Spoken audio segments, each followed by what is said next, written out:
Now we have Amy in dungarees and a fluoro t-shirt. The cost of this was $8.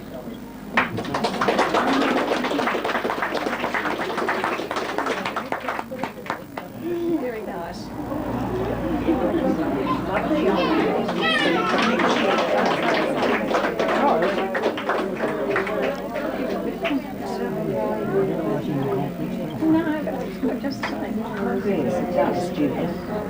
Now we have Emily again in summer pajamas.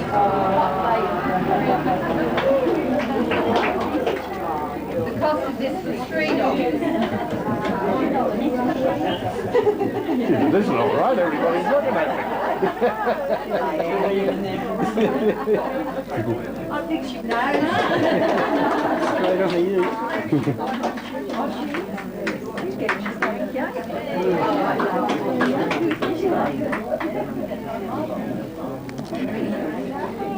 Now we have Merrin in a rah-rah dress with black frill, ribbons, the total cost of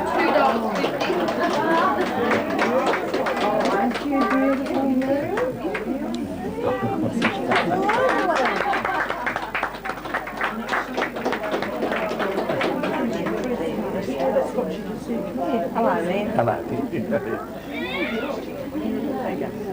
Amy in white shorts and t-shirt, cost $4.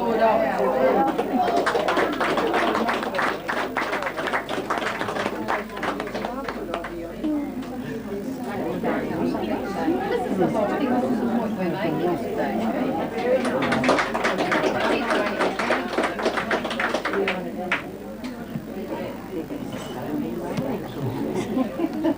Elma, please get this ready.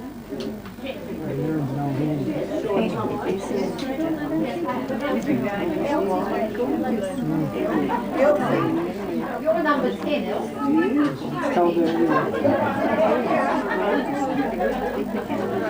This is Currarong Arts, $7.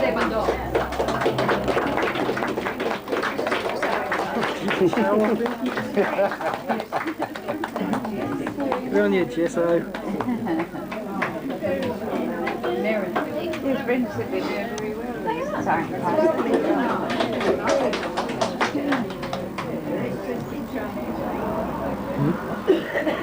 We have Merrin in black shorts and a pink t-shirt.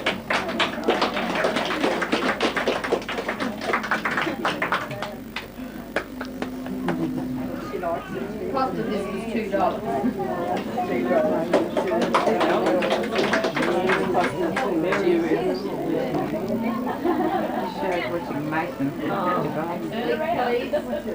Right, these are Gay's garments. She's unable to be here today. This purple garment was her first lesson. Then she was so thrilled she run out all this warm material to make the knickers to go with it. Then she has made a couple of other little pair of pants to coordinate. We're going to see her coming in those ones. And now she's extended herself to a 6'4" skirt. She has only had 9 lessons, so she's doing very, very well. Right. I can't show her she did 10 colours.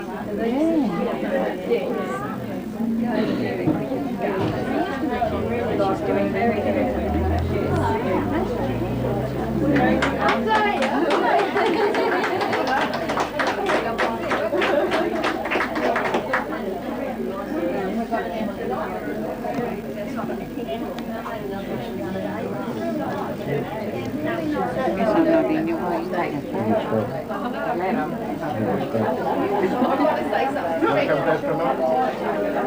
Come on.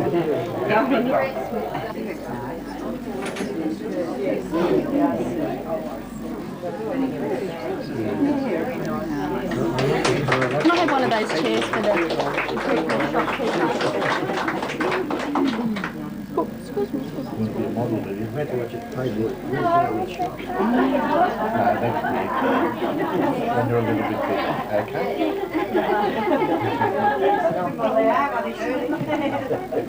Jen's in No, dungaree. not at the moment.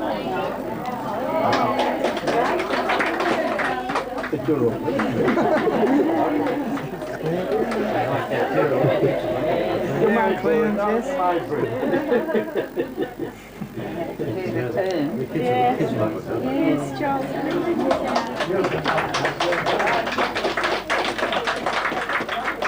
And the last one today is Merrin in a smock hand-embroidered cotton dress with blue trim.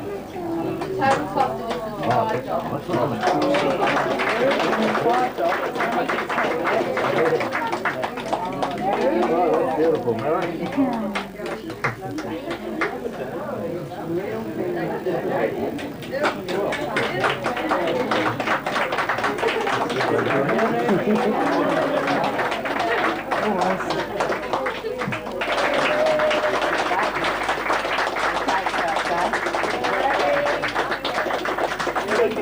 Good work, girls. I like this.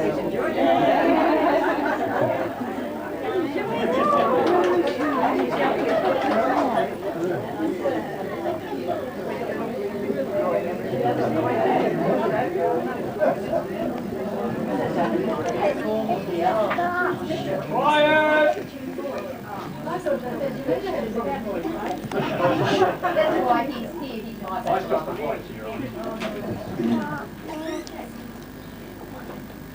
He's fixing Rick's car, I told him he'll be here for the food. I hope you can all hear me. Our 10th anniversary, it doesn't seem possible. A time to remember old friends who helped get our workshop started and the building in the condition it is today. If I may, I would like to give a short history just to refresh our memories. The Society was formed at a meeting on October the 14th, 1982, called by the Tennis Association following a successful arts and crafts exhibition, which was run to raise funds for the tennis courts. Many people wanted to learn the crafts that were on display, and with the donation of $50 from the Tennis Association, the Society started as a teaching facility, a place where skills could be handed on. Open days were held at the Progress Hall, and so our membership grew. Norm Pearce was our foundation secretary, forced to resign due to illness, was replaced by Zara Splayford, when in 1982 Olive McEwen became our current secretary. Marcia Beattie, our foundation treasurer, resigned in 1984, and Pat Weston served till leaving the village in 1987. Dawn Sutton took the position till 1990, when Edna Bailey became our current treasurer.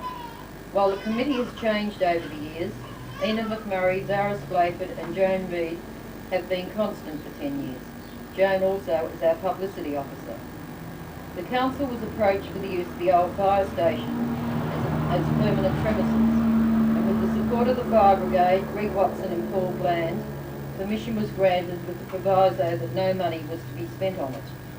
So we moved in, an old unlined shed, and proceeded to raise money by raffles and an art exhibition. What we have today was all done with voluntary labour, and in the hope I don't forget anyone, I would like to express our deep thanks to them all for their help. The lining of the workshop was done under the leadership of Len Bainbridge, with Jack Martin, Bluey Mitten, Nolan, Joan Reid and John Hodgson, ably supervised by Pat Weston, who could swing a hammer better than me. Bullied, the word, bullied. Graham Wrightson donated and fitted the lights. Len Patterson, overseen by Doreen, built the shelving. Peter McEwen made the sign on our building, and Ethel Hall designed the logo. The furniture was either donated or found at the old tip. We had our official opening on March 25th, 1984, and in August 1990, a loan of $3,000, for which we're still paying, was taken out with the council, and with monies raised, extensions for a toilet, kiln room and storage were commenced.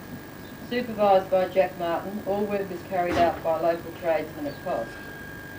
Part of our fundraising is our cake stall, led by Brenda Gibson and supported by our members.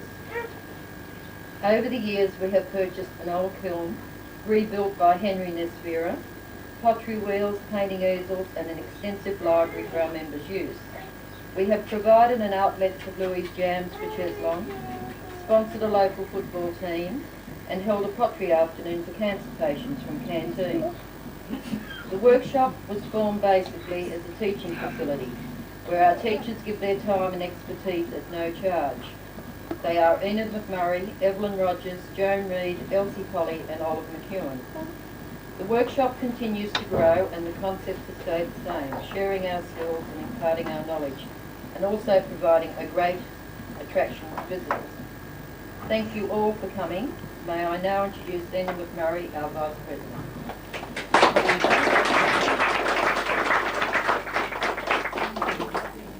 It is with much pleasure that I have been allowed the opportunity to support President Janita this afternoon and welcome you here to our 10th anniversary afternoon tea.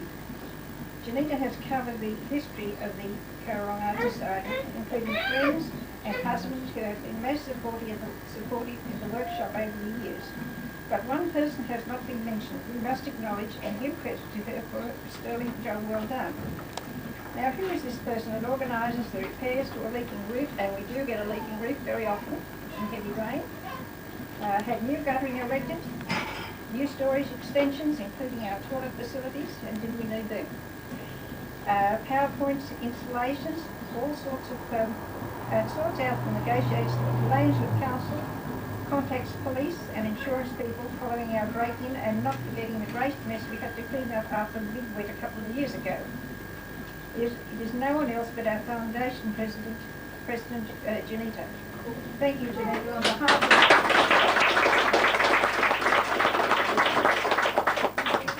of our members for your dedication and a job very well done. The crafts displayed in this building include painting. I haven't forgotten anyone. Painting, pottery, wood turning, needlework, crochet, wool spinning, wooden toys, children's clothes, lead lighting, handmade paper, fabric painting, calligraphy, leatherwork, knitting, woolen toys, and I hope I haven't forgotten anyone. It is just amazing the hidden talents of the people in this small village who practice the number of crafts displayed around you. And of course the key to this is some people have many reasons why they want to do something when all they need is a reason to do it. And they know they can do it. They've got to have that reason. So with this philosophy, that we welcome all comers to actively participate in our group to practice and develop their own particular skills at the Arts and Crafts Workshop. During the past few years, we have had painting demonstrations by Andrew Shickley, embroidery class by Judy Buckley, and next month we are looking forward to Anita McIntyre's workshop on pottery inlay work. Whilst talking about pottery, pit firing is another art form in this field where you dig a large hole in the ground or construct a brick kiln, pack your pots in sawdust base, pile on heaps and heaps of wood and maintain your fire until you think you have reached the desired temperature. And next day, when the kiln has cooled, you search through the ashes and hate like mad that you have scored a winner. Our last firing was conducted at the Currarong Bushfire Station allotment, for which we thank them. You cannot have a celebration without a cake cutting ceremony, and in this regard, we want to thank two of our members, Elaine Neshvira for making our cake and Elsie Polly for decorating. Now, at this point, we'd like to introduce you to all of them. Is it all of them? All of them? All of them. Lynn Brown from the Shalhaven Council, who has come out to visit us this afternoon representing the council, and we would like her to cut our anniversary cake.